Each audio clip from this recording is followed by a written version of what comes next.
So I'd like to talk about the spectrophotometer. Spectrophotometer is something that's used to measure color. It gives you values called LAB values, and we'll talk more about what these mean in lecture, but I just want to show you where the device is and how we calibrate the device and how we use the device. So it's stored up here in this cabinet that says spectrophotometer, and it's a handheld device, and it's stored inside of this case. So let's go bring this to the table and I'll show you how it works. Alright, so here's the spectrophotometer case. Let's open it up and take a look and see what's inside. So when we open this up, we'll see that this here is the actual spectrophotometer device.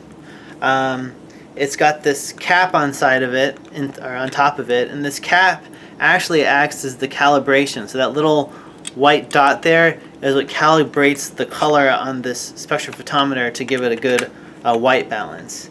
When we use this thing, I think it at one point could take batteries, but we've always got to plug this in. So there should be a power adapter inside of here. So we'll take the power adapter and we plug it in to the outlet, and then the other end of the spectrophotometer, the other end of the cord will get plugged in down over here, and so it gets plugged in.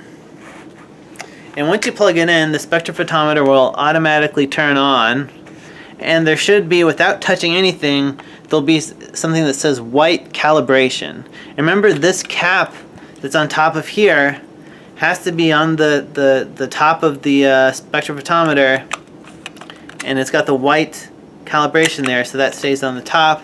So once that's on here, and this says white calibration, we just press this button right here, and that will take a measurement reading. And so you're going to see, I'll press the button just one time, and you'll hear some clicking noises.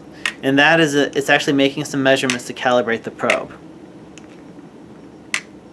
And when the clicking stops, then the probe will be calibrated, or the spectrophotometer will be calibrated. So this is what it looks like when it's calibrated, and now it's ready to go and to make a measurement. So the way that it works is you got to take the top off, and if you see, once you take the top off, this is how there's this little aperture, just a hole on the end of the spectrophotometer, and that hole is what you're going to put your specimen against. And this specimen, something like this little piece of ceramic here, it has to cover up this hole, and then you can make a measurement to determine what color this specimen is after it's been placed on top of that hole. So your specimen has to be bigger than this hole right here. And there's two different size lids here. This was the one that's got the smallest hole. It's really the one we always use. There's one that's got a bigger hole on it. We never need this one because our specimens are usually too small. So we always use the smallest one. And we put our specimen on top of the hole. And in order to make the measurement, we would go ahead and press this button here again. But we don't want to just, this is a pretty translucent specimen. And if I put it right on top of the hole and I don't cover it up with anything, some of the air in the environment is going to be measured as well, because the probe is going to send some light out which can go through this translucent specimen. So I've got to put something on top of the specimen before I take the measurement. So within this case here, we've got different pieces of paper, but really there are these two plastic pieces here. One is black and one is white. And these are what we use to put on the other side of the specimen before we make the measurements. So most of the time, if we're only going to be using one of these, we'll use the white one as the background. So what we would do is we put the specimen on top of the hole, and you would do this sitting on the on the table, but since the way the camera is angled, I've got to hold it in my hand.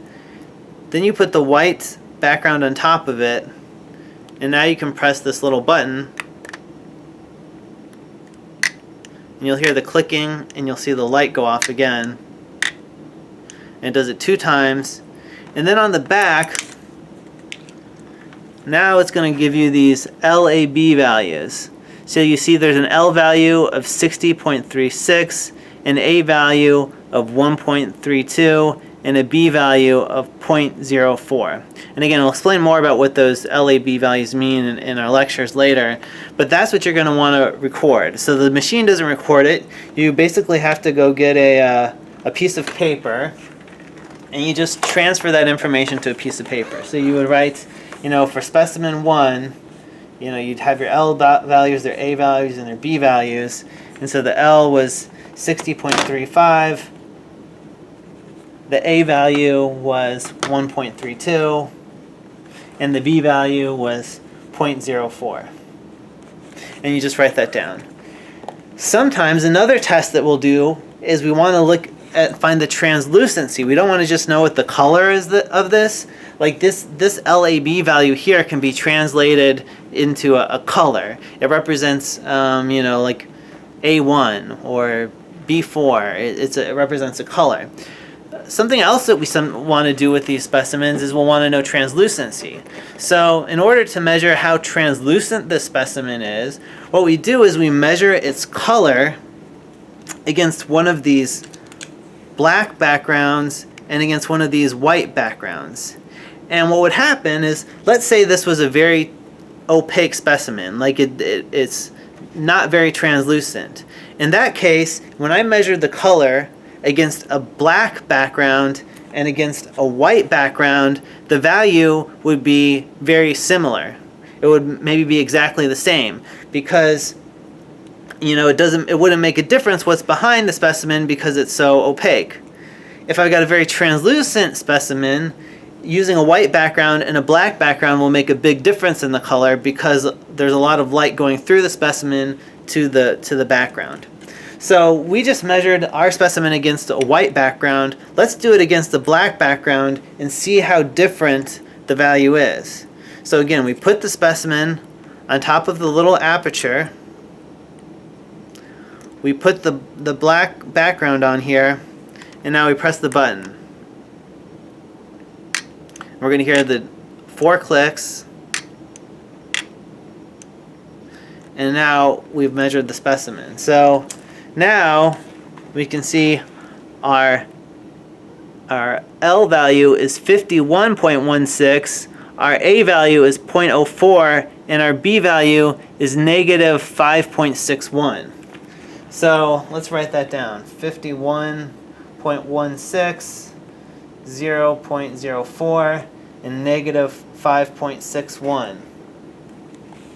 So if we look at the values are very different for the first time when we measured against a white background than the second time when we measured against a black background. And so that means that the specimen was pretty translucent. And there's a way that we can calculate, there's a formula that we use to calculate called a delta E. And the delta E will tell you how different the two colors are. So it'll tell you, the difference between this first reading and the second reading. And if the delta E is very large, then that means that there's a big difference between measuring against the black background and the white background, and that means the material is translucent. So I'll teach you how to calculate the delta E in our lecture part of the course, but that's essentially how you use this spectrophotometer. So as you go through and make your specimens, do your testing with this later, you're going to make more than one specimen. Every group will usually have 10 specimens, so you just repeat the same thing 10 times until you've collected all your data, and then you're obviously going to transfer it on a piece of paper, and then usually you're going to transfer it to an Excel spreadsheet, or you can sometimes transfer it directly to an Excel spreadsheet. So that's the spectrophotometer.